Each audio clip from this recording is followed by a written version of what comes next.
l'actualité des Lions.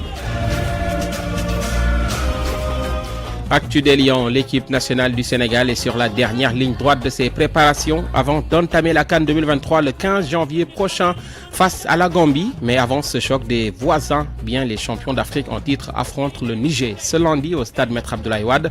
À cet effet, Aliou Cissé et Pape Gueye étaient tous deux présents à la traditionnelle conférence de presse d'avant-match. Le staff de l'équipe nationale du Sénégal va faire le point sur la situation physique des joueurs blessés de la tanière à l'issue de ce match amical international, a ainsi déclaré le sélectionneur Aliou Cissé, lequel confirme que son effectif est en train d'être complet. Pape Gueye, de son côté, après avoir évoqué son retour en sélection et cette envie de garder le trophée, le Marseillais a souligné l'importance de ce tout dernier match de préparation. Je vous propose de l'écouter au micro de la Fédération sénégalaise de football. Sur la motivation, c'est vrai que voilà, on est très motivés.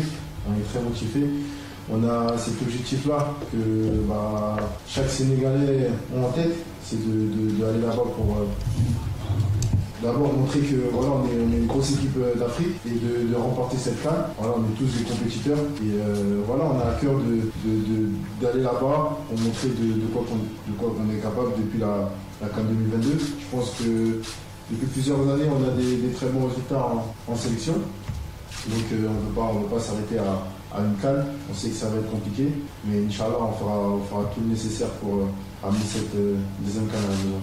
C'est un énorme plaisir de jouer à domicile. À chaque fois qu'on joue ici, voilà, on le ressent sur le terrain. On sent que le public est derrière nous. Les Sénégalais, c'est connu pour être un peuple qui est passionné. Ça fait penser un peu à Marseille où je suis. Mais non, franchement, on est très content de jouer ce match. Ça va être le dernier match. Après, on espère. La seule chose qu'on demande, c'est de rester unis durant cette compétition. Comme vous avez pu le faire en 2022. Une CAN, c'est compliqué, c'est long et court à la fois. Donc on se doit de rester unis tous ensemble. Nous on va tout donner. C'est sûr qu'il n'y a aucun joueur qui va tricher sur le terrain. Et on demande l'aide de vos prières. Et Inch'Allah, tout se passera bien. Pape Gueye en conférence de presse sur l'importance donc de cette partie, à savoir le Sénégal qui retrouve cet après-midi le Niger au stade Maître Abdoulaye Wade. On continue de parler justement de cette rencontre. C'est dans le reportage du jour. Reportage du jour. Nous restons donc dans cette partie entre le Sénégal et le Niger, prévue donc ce lundi à 18h. Une rencontre qui dit tout simplement dernier match et dit dernier réglage avant la grande messe. Voici les avis partagés de certains supporters qu'a rencontré notre reporter El Hadj Madiagne Diagne. Le Sénégal rencontre le Niger en match amical. Aliou Cissé devra faire sans ses blessés, mais garde aussi sa moelle épinière et ses cadres. Ali Ndiaye, ancien encadreur de la petite catégorie, pense que ce match est à prendre très au sérieux. Un match amical est toujours un match positif, dans la mesure où le coach saura tirer les points positifs et les points négatifs pour mieux aborder les enseignements futurs.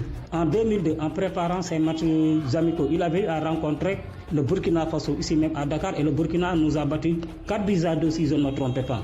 Et ce match avait servi à Bruno Metsu de pouvoir confectionner son liste de 23 jours. Adama Meng, frère de Cheikh Meng, ancien international, met l'accent sur la jeunesse. Il est obligé de mettre son équipe type donc pour préparer son plan de jeu. Aussi le football c'est des jeunes. Le football c'est des jeunes. Il faut faire confiance à les jeunes, les donner leur sens et les laisser jouer. Donc sur ça, il faut toujours faire tout pour essayer de faire jouer les jeunes, pour les mettre en confiance. Papi Soumaré donne sa réflexion sur la tactique de jeu. Je pense qu'il doit aligner son équipe type afin que la fluidité du jeu qu'on veut soit au rendez-vous. Et puis, vu en Afrique, défendre son titre est tellement compliqué. Espérons que M. Aliou Cissé va aligner une très bonne équipe qui aura une solidité défensive en première et aligner un animateur de jeu. Comme M. Pamatar Sarr est absent, il devrait nous mettre un bon animateur afin que les attaquants puissent obtenir les ballons au bon moment et au bon rendez-vous. Les supporters s'attendent à une large victoire face au Niger avec un 11 de départ qui va sans aucun doute ressembler à l'équipe qui démarrera la compétition.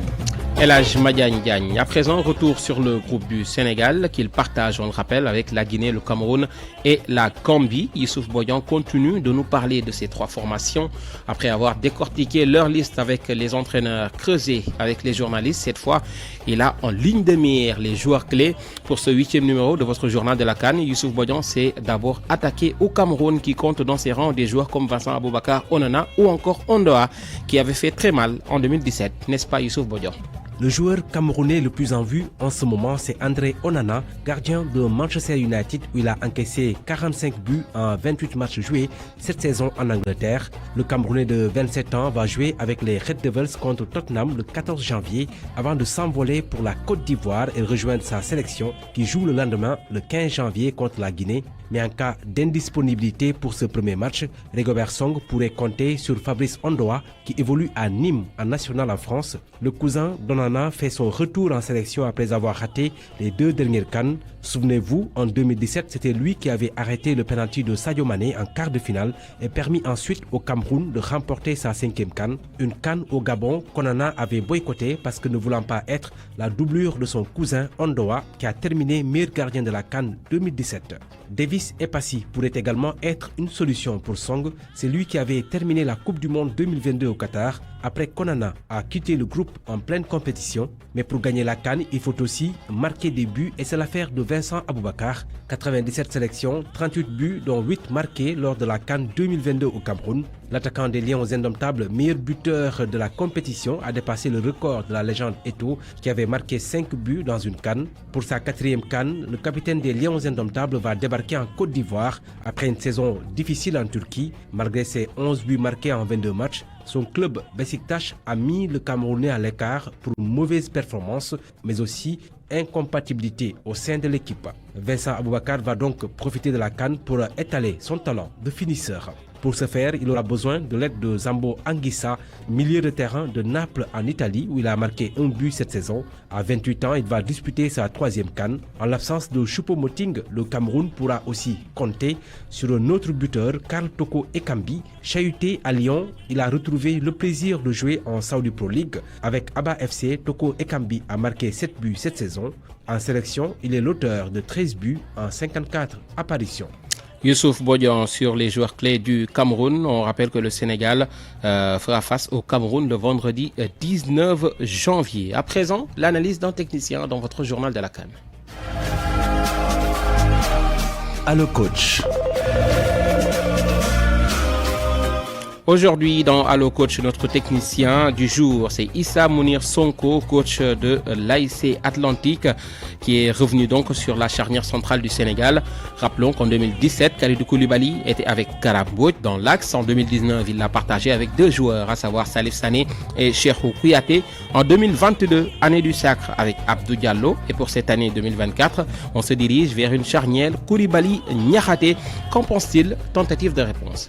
On peut dire que c'est une charnière qui est très solide, c'est une charnière qui est complémentaire parce que vous n'êtes pas sans savoir que Moussa Niakhaté est un déménageur et quelqu'un aussi qui est très adroit dans la relance, un gaucher qui peut facilement assurer les couvertures et qui n'a pas de problème sur les balles aériennes. Kalidou Koulibaly n'est plus à présenter, une qualité de relance hors du commun, qui est bon aussi dans le 1 contre 1 et qui va vite aussi. Donc on peut dire que les deux sont complémentaires et on a vu quand même leur solidité. Et connaissant la CAN et sachant que c'est une compétition où ne pas prendre beaucoup de buts serait un atout, donc avoir une charnière centrale sur laquelle se reposer, une charnière centrale solide est un atout considérable, est un atout qui peut aider l'équipe à aller le plus loin possible. Maintenant, pour revenir à la comparaison, en tout cas, on voit que Koulibaly a une certaine longévité parce que quand même depuis 2017, il est là, il compose là, il fait partie de ceux qui composent la charnière centrale. Donc en tout cas, c'est un homme sur lequel on peut compter, il a le brassard. Je n'ai pas entré dans des comparaisons pour dire que cette charnière centrale est meilleure que celle de 2022 au Cameroun. Je n'ai pas dit qu'elle est meilleure que celle de 2017 ou 2019, mais en tout cas, ce qu'on peut dire que c'est une charnière très solide. Toutefois, tous les deux quand même ont un autre apport offensif, à savoir les coups de pied offensifs, parce que Moussa Niakhaté est du haut de son 1m96 et Kalidou Koulibaly du haut de son 1m91 pour beaucoup apporter donc de grands gabarits. Le Sénégal peut être heureux de pouvoir se reposer sur eux, étant donné qu'on sait tous que pour aller loin dans une compétition, il faut avoir une bonne attaque, on l'a déjà, et pour gagner une compétition, il faut avoir une charnière centrale qui est bonne. Donc Moussa Niakhaté et Kalidou Koulibaly, c'est du très solide, c'est du très haut niveau. Les deux sont complémentaires et on ne peut que s'en féliciter.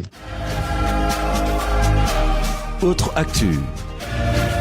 Première nation africaine au classement FIFA, le Maroc, demi-finaliste de la Coupe du Monde 2022 au Qatar, sera l'un des favoris. L'Algérie sera également très attendue en Côte d'Ivoire. Les Fennecs, amenés par leur sélectionneur Djamel Belmadi, voudront se racheter après leur élimination au premier tour lors de la CAN précédente et leur non-participation au Mondial 2022. L'Algérie, le Maroc et la Tunisie se partagent les 4 trophées restants sur les 11 que compte cette région de l'Afrique. Le Cameroun, quintuple champion d'Afrique, a peiné avant d'obtenir sa place pour cette CAN, mais les Lions indomptables qui sont venus avec la Guinée équatoriale et le RD Congo pour le compte de l'Afrique centrale vont tenter de remporter un 9e titre. Ce sera cette fois sans la République du Congo qui en compte un. L'Afrique australe avec l'Angola, la Zambie, l'Afrique du Sud, la Namibie et le Mozambique tentera de remporter sa 3e CAN. Les 2 trophées de cette région sont remportés par l'Afrique du Sud en 1996 et la Zambie en 2012. L'Afrique de l'Est, officiellement, le Conseil des associations de football d'Afrique de l'Est et centrale ne compte que 2 trophées remportés par l'Éthiopie et le Soudan. Elle ne sera représentée que par une seule nation en Côte d'Ivoire, la Tanzanie.